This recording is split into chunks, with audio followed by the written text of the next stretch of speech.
Mahina. Okay na yan?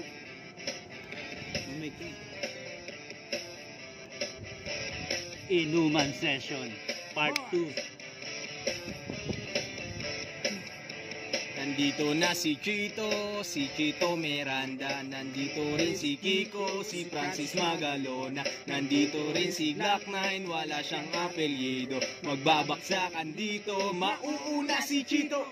Di ko alam kung ba't ako kasama dito. Sama-sama sa mga pasabog nila Kiko at Niglak, Astig, patinigan ng bibig. Teka muna, teka lang, painom muna ng tubig. Shit sa segunda, bago mapatumba. Dapat makaisip ka ng rem na maganda at madulas na pagbigkas. At Astig, baka sakaling marinig ng libo-libo ng Pilipino nakikinig sa mga pabibo ko. Di ka ba nagugulat sa mga naganap? Di ko rin alam kung ba't ako sikat. Para bang panaginip na pinilit ba kami? Talagang sinusulit ang pagiging maulit. Kailangan galingan, di na kayang tapatan ang tutugan ng parokya at ang aming samahan. Shit, paano to? Wala na ako masabi. Ngunit kailangan gumalaw ng mga labi kung ito. Kunyari nagbabaka sakali, magaling din ako kaya nasali. Si Chito Miranda. Nandito rin si Kiko, si Francis Magalona.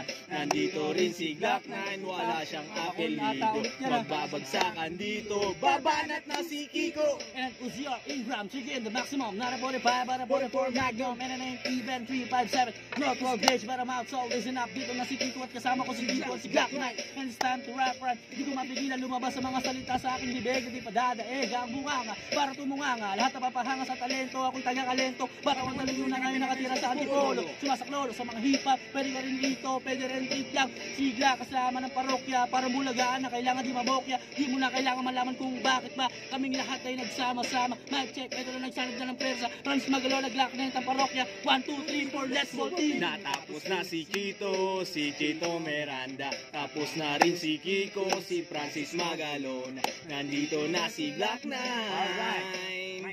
Wala siyang apelyido.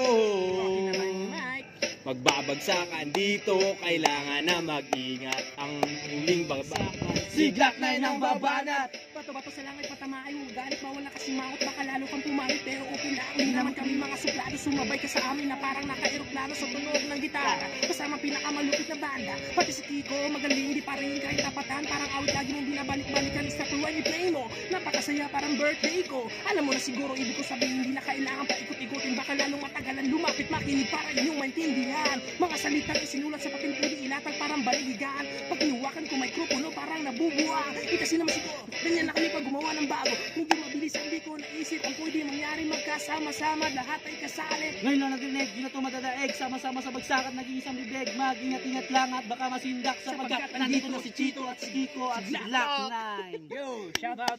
yeah! Napansin ko man,